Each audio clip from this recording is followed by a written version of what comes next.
Selamat datang di kelas Praktikum Akuntansi Jasa, Dagang, dan Manufaktur fase F kelas 11. Pada kesempatan kali ini kita akan membahas Statement of Cash Flow atau laporan arus kas. Nah, sebelum kita memasuki pembahasan bagaimana menyusun laporan arus kas, di video ini dan video-video selanjutnya saya menekankan kepada teman-teman untuk pahami terlebih dahulu teori dan juga logika kas. Mungkin teman-teman merasa bahwa menyusun laporan arus kas itu terasa sulit, terutama metode tidak langsung. Maka dari itu saya di sini menekankan kepada teman-teman untuk pahami terlebih dahulu teori dan juga logika arus kas, karena ini akan membantu teman-teman dalam penyusunan laporan arus kas. Nah, pertama-tama apa sih tujuan dari dibuatnya laporan arus kas? Apakah laporan keuangan lainnya seperti laporan laba rugi, laporan perubahan modal, dan juga laporan posisi keuangan itu masih kurang? Faktanya, laporan yang disebutkan tadi itu memberikan informasi yang terbatas mengenai arus kas. Ini berkaitan dengan penerimaan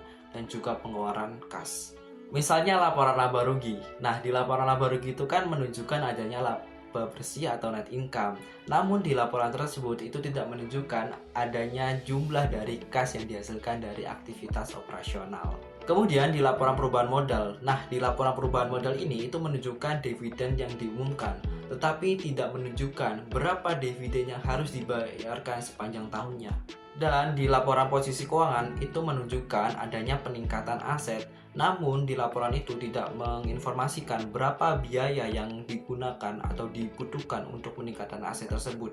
Nah, dari seluruh informasi yang ada di laporan keuangan tersebut, itu belum ada yang menginformasikan dari mana uang atau kas perusahaan itu diperoleh dan juga untuk apa kas atau uang tersebut digunakan. Maka dari itu, dibuatnya laporan arus kas ini kita bisa tahu kemana uang atau kemana kas perusahaan itu mengalir. Nah, di laporan arus kas itu mengelompokkan penerimaan dan juga pengeluaran kas menjadi 3 aktivitas, yaitu aktivitas operasional, aktivitas investasi, dan juga aktivitas pendanaan.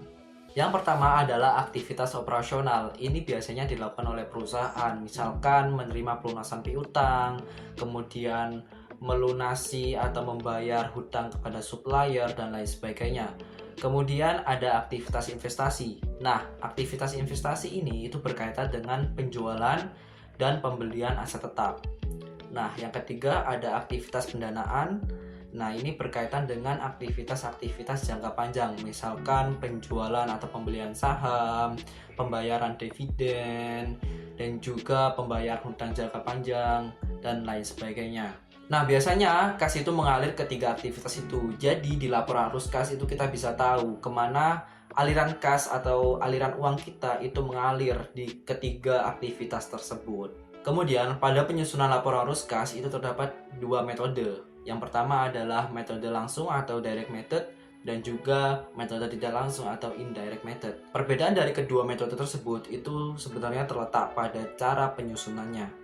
Nah, jika pada metode langsung kita itu perlu melaporkan penerimaan dan juga pengeluaran kas dari aktivitas operasional, investasi, dan juga aktivitas pendanaan. Jadi kita perlu menelusuri jurnal khusus dan juga jurnal penyesuaian. Sedangkan pada metode tidak langsung, penyusunannya itu berdasarkan laporan laba rugi dan juga laporan posisi keuangan.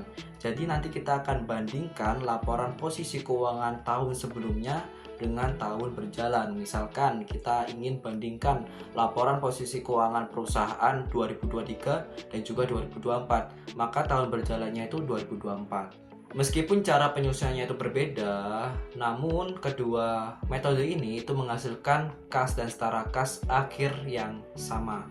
Nah, saya tadi kan menyebut kas dan setara kas. Kita akan bahas sedikit terkait dengan setara kas ini. Setara kas itu sendiri itu mencakup rekening bank dan beberapa jenis surat berharga seperti surat utang berbunga kurang dari 90 hari atau berjangka pendek. Nah, tadi kan sudah dijelaskan ya, contoh dari setara kas itu surat berharga. Namun, tidak seluruh surat berharga itu termasuk setara kas. Jadi, hanya surat berharga yang berjangka pendek atau kurang dari 3 bulan lah yang termasuk dari setara kas. Kita juga bisa lihat pada laporan keuangan di setiap perusahaan, di mana perusahaan selalu mencantumkan kas dan setara kas. Mungkin sampai di sini materi terkait konsep dasar penyusunan laporan arus kas. Terkait logika kas itu sendiri nanti saya akan jelaskan pada video metode tidak langsung.